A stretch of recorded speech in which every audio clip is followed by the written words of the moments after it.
Okay, in this video, we'll be looking at a second phase of medieval history that historians name the High Middle Ages. We'll also be introducing the Crusades.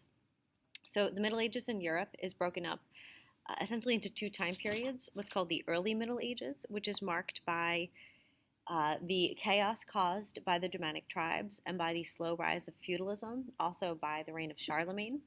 Around the year 1000, we kind of look at the results of the rise of feudalism and the different political entities of Europe, and historians have named that the High Middle Ages, which all ends around the time of the spread of the plague, and eventually we see the rise of the Renaissance. So let's talk about some key themes of this era. So first, if we take a look at the political states during the High Middle Ages, one essential trend that we're seeing that is a huge part of European history from here on out is that even though there are some attempts at recreating large-scale empire, there really are none after Charlemagne. Instead, what we see the rise of regional states is our main political makeup of Europe at this point. And this is really important because when we look at other parts of the world, namely in the next time period, we're looking at the competition between Europe and China as serious centers of power in the world. And there's very different political trajectories happening between Europe and China. China will continue to be an empire, right? These dynasties are taking over many different ethnic groups. It's huge in size, right? It's totally dominating all trade and politics in the area. Europe, however, since the fall of Rome, has slowly been forming into these regional competitive states. And so a couple of these include the rise of the Capetian kings. So some of these are descendants of Charlemagne's descendants, and others have some connection to either the Viking Normans and some other settlers. But regardless, we start to see some political centralization behind these Capetian kings in what we know as France. We also see the effect of Norman rule in England and the slow rise of the Angles and the Saxons, and that becomes a more centralized political unit. Italy at this point is broken up into multiple papal states or city-states, which include Florence, Genoa, Milan, Venice. The Muslims are generally taking over parts of Sicily and other smaller islands in the region. All these papal states, while they are technically autonomous and will have their own kings, they're all connected to the Pope in some way or another, yet they do function as individual states. In Spain, we are seeing a bit of competition between Muslim states and the Christian states that are rising. And so we see some Christian states with the rise of the Castile and Aragon, also the Portuguese states. But at this point, Granada is still generally Muslim. Soon, by 1492, we'll see that this whole area becomes Christian via a process called the Reconquista, but it's also functioning as its own political unit. And we'll also take a moment to look at the Holy Roman Empire, which, while technically an empire, at least we call it that, is still kind of just like a large state. And that will also have its own culture and political autonomy, etc. So this is important because when we look at the next phase of history, yes, China will continue to be very powerful, but we know Europe is on the rise. And many historians look at this moment as being essential in understanding why Europe becomes such a dominant place in the world. Because as we know, competition drives innovation in so many ways. Whereas China will continue to be this gigantic dominant empire. Well, that's helpful for them in the short term. In the long term, when nobody's competing against you because you've always been like the big man on campus, then you don't feel that same drive throughout the centuries to keep your warfare at the top of its game, to kind of reinvent your economy. But now that Europe has competition within its continental borders, each one of these regions, regardless of what the politics looks like or regardless of who's in power, everybody's competing against each other. Also, as we continue to define what it culturally means to be French, what it culturally means to be Germanic or Italian, all these nation states that we come to know of Europe today, we're tying an extra form of nationalism onto that. So these aren't the defined nations that we know yet or anything like that, but we're starting to see this hyper sense of competition emerge that we know will drive Europe to become the dominant region in the latter part of world history. So these are the seeds. So let's continue to look at that. In this unit, the one political entity that the AP does emphasize is looking at the Holy Roman Empire. So the foundations of the Holy Roman Empire do go back to Charlemagne and the fact that he was crowned by the Pope. In this era, the Holy Roman Empire continues under Otto the First, or Otto of Saxony, and it's simply looking at the fact that the Pope is essentially clamoring to have a political relationship with certain key leaders that have excellent armies that can defend the faith and kind of keep Christianity going, in a sense. People have made a joke that the Holy Roman Empire is neither holy nor Roman, nor an empire, because it doesn't take over that many different ethnic groups. It's obviously not Roman.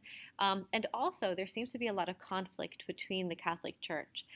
There was a conflict between Pope Gregory and the Holy Roman Emperor over the practice of lay investiture, which was the emperor's move to appoint church officials within his borders. The Pope didn't like that. Eventually, the Pope threatens excommunication, or kicking the emperor out of the church, which would ultimately damn the emperor to hell, which does end the controversy. But what we're seeing is just like tensions between church and state that will eventually lead to a breakdown of that relationship between church and state in the Renaissance era. So that's the big thing that I want us to kind of take out of that. And the other thing we need to remember is that in the early medieval period, we saw the rise of feudalism, right, which were these the emphasis of a hierarchy within these isolated manor systems in which there was some king in a far-off place that lent land to the nobles. The nobles then rose an army led by the knights and allowed serfs to live within its borders so long as they were loyal and that their yields, their agricultural or whatever craft yields that they were creating generally went back into that localized economy. And the serfs led very difficult lives.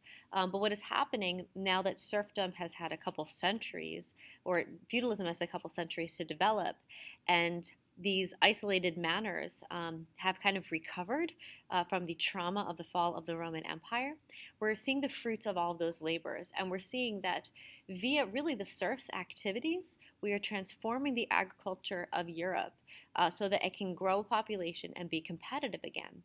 A lot of the stuff the serfs were doing were things that people had already been doing all around the world, but this is really important for Europe to get back on its feet, to be a competitor. So here we see some images of the serfs working in various ways. So the serfs are responsible for leading the charge for deforesting parts of Europe to create more arable land, to drain swamps in northern Europe in places like the Netherlands today, again, to create more arable land.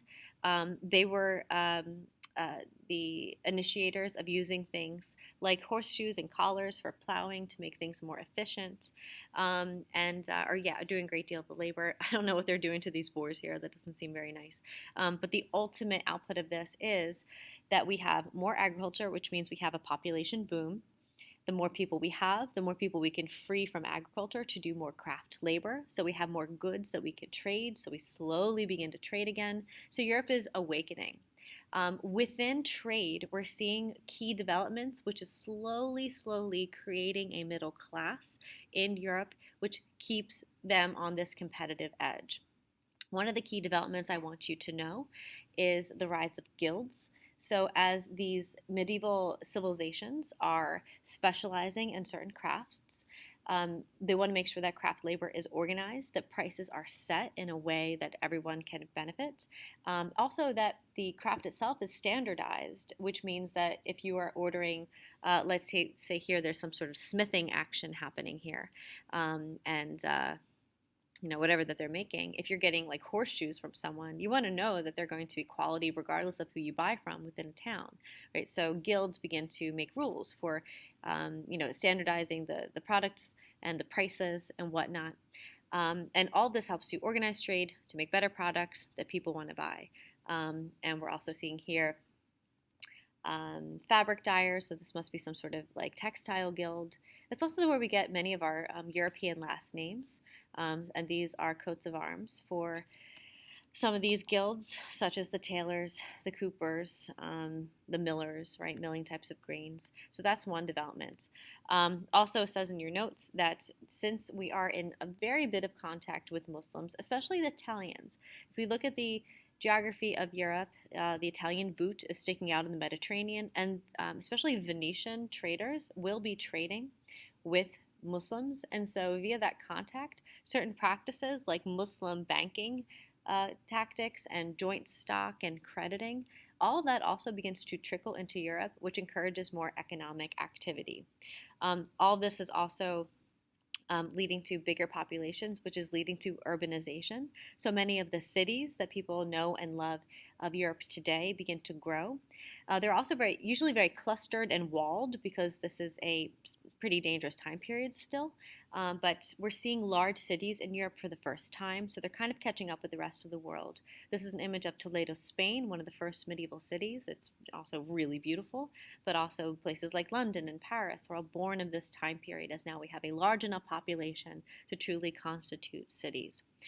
But also, we're seeing specializations of regional trade. So, in the Mediterranean, we're kind of still seeing a continuation of all the stuff we've seen in the Mediterranean up until this point.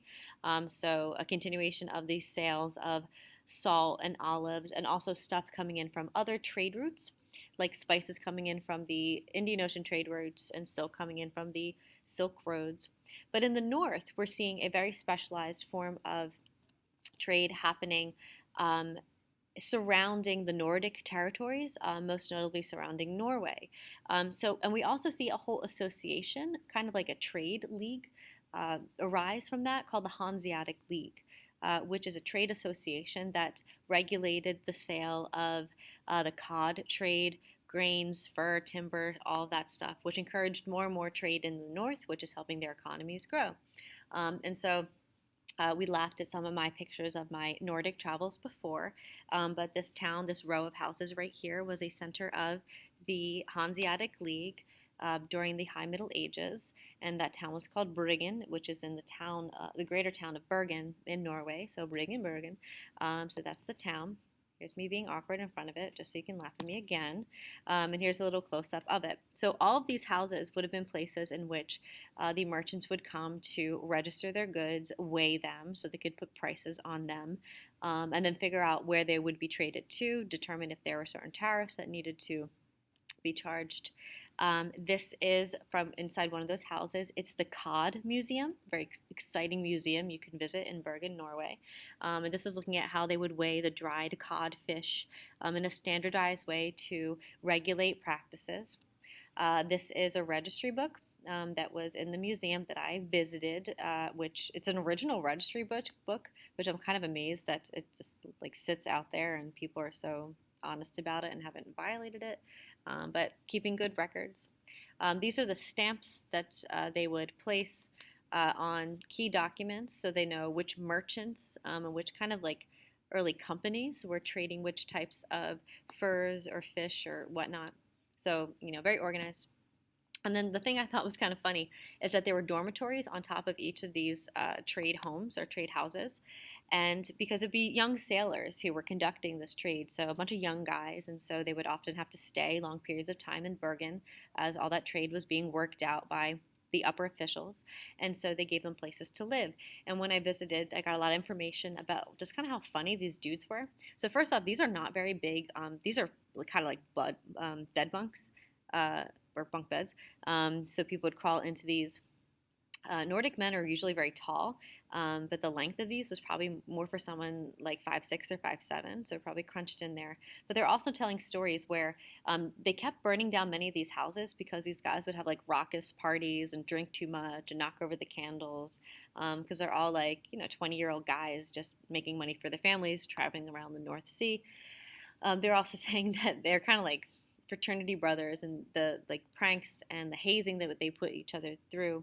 One of the things they would do is if they'd be up all night drinking, the first person that would fall asleep, they would strip them and then like sneak them out onto the harbor and just chuck them into the North Sea in the night and wake them up by throwing them in the ice cold water, just kind of silly stuff. I take great comfort in knowing that even though we have progressed so much as humans, we've ultimately been goofballs throughout history. So, fun facts. Another trend that we need to study in the High Middle Ages period is the continued presence of Christianity.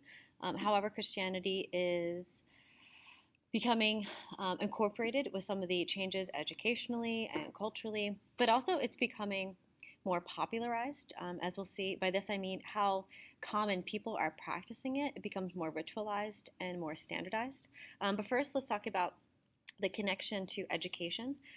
So there, over the medieval period, we see the rise of what are called cathedral schools, which would be schools that were linked to monasteries and cathedrals, which were originally only open for people training to be monks. It was one of the only places where people learned skills of literacy, mostly so that they could study the Bible, copy the Bible, and sometimes write treatises on the Bible. But for the most part, it was limited to that.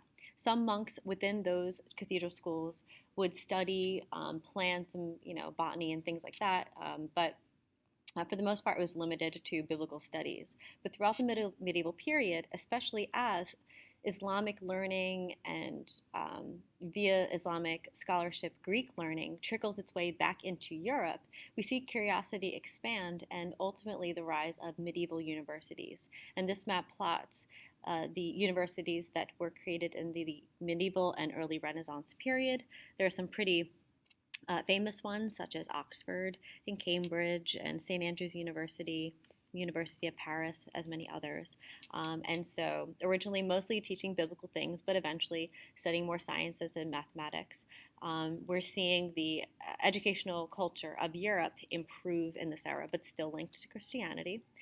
So as I said, we see the rise of many universities. So here we have Oxford University. Even looking at the architecture of these universities, they're super medieval. So thus they came about in that time period. Within educational reforms, one trend I want you to know is the rise of scholasticism as popularized by St. Thomas Aquinas, shown here with his little monk hairdo. St. Thomas Aquinas began to read the scholarship of Aristotle, which is something that Europeans were sort of reintroduced to, especially during the Crusading era, as they were able to get books of translation of Arabic translated Greek works in the Holy Lands and diffuse them throughout Europe. And St. Thomas Aquinas essentially would analyze Aristotle and all types of Greek rationalism and used it in some ways to confirm his Christian beliefs. But essentially, scholasticism is blending Christianity and Greek thought in order to see how the scientific world and the religious worlds intersect. And even though sometimes this could lead to a limitation of science, because if it challenges Christianity, then it can't be accepted, but it is a transition. It allows for the educational curricula of these universities to begin to transcend religion and get back into science in the world. So it's an entry point for the Europeans to, get back to academics. But also, as I said, Christianity is becoming slightly more standardized, especially as the power of the Catholic Church continues, as they are trying to reach out to different populations and convert them.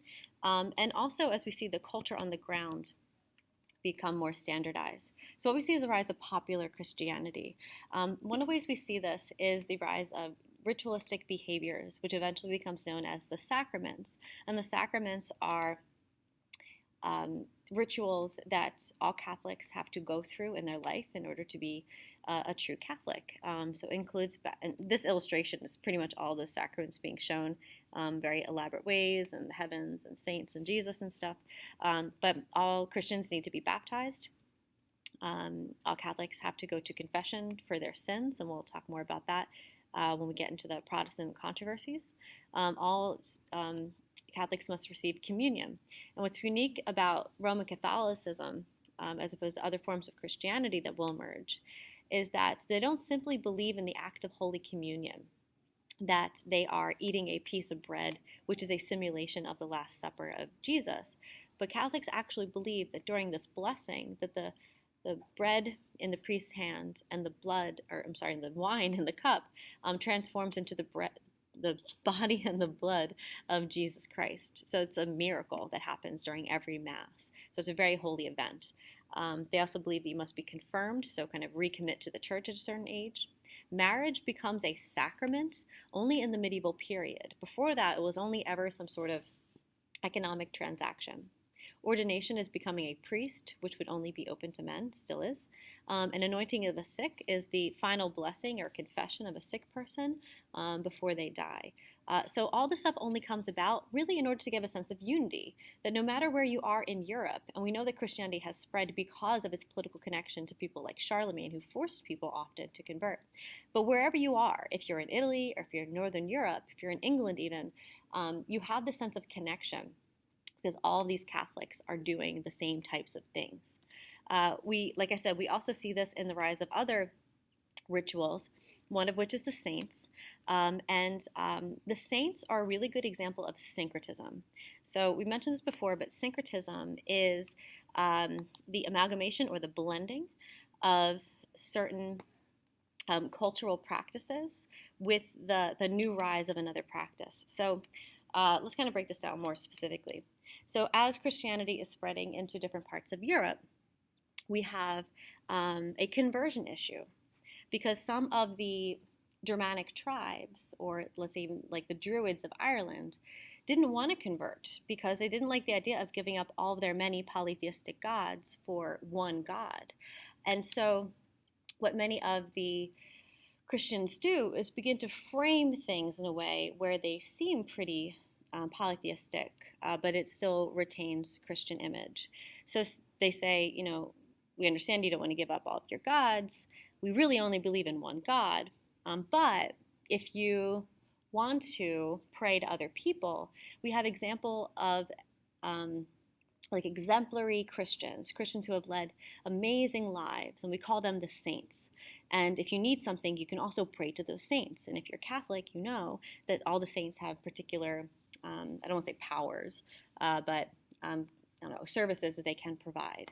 The best example is Saint Anthony, is a saint that if you lose something, you can pray to him and it helps you find it, I guess. So when doing this, it kind of convinces people to convert to Christianity. Similarly, we start to see some holidays change in certain ways. So for example, it's very controversial, but all historical sources point to the fact that Jesus was probably born in the summertime. But in the Christian calendar, they begin to change that to December, specifically December 25th, because it better aligns with the winter solstice, which were pagan holidays celebrated by many people before the rise of Christianity. So it just aligned better and kind of could convince people to convert to the religion. Other forms of popular Christianity that gave more culture to Christianity are pilgrimages, where people would go on long pilgrimages to visit holy sites, maybe the birthplace of the saints. Also, they would carry relics, and this is showing you how medieval Catholicism really is, kind of how goth it is, but to have holy objects. So this, for example, is a piece of St. Augustine's skin. So it could be as Gothic as that. Here's the skull of a saint. Sometimes it could be a piece of cloth that belonged to a saint. Some people claim to have a piece of wood from the cross that Jesus was nailed to. But it gave this, like I said, sense of unity and mysticism, and essentially kind of made people really excited to practice Christianity. So all of that comes about in the medieval period. We talked about this in context of the plague, but this is other types of art and architecture that emerges in this era, so pretty Gothic. This is a portrait of some of the many saints that exist. There are dozens and dozens of Catholic saints. Culturally, I also want you to know the rise of Gothic architecture, which is a form of art that is unique to the medieval period, but is also showing you how wealthy European nations are becoming, especially European leaders who are usually Catholic. So we see this in the residencies of the kings, in the universities, which were usually Catholic patronized, as well as the churches. So Notre Dame is the best example of that. Within the Gothic churches, we're seeing these very expensive reliquaries and other objects. So we are very rich, and that is being shown via the architecture. And the last note that we're going to make, and we're going to do more of this via another exercise is looking at the Crusades. The crusading era starts around 1000 and continues through the late 1200s. There are a series of wars sent to the Holy Land. Pope Urban II, starting in 1000, begins a series of crusades to the Holy Land, starting, he announces it in the Council of Clermont.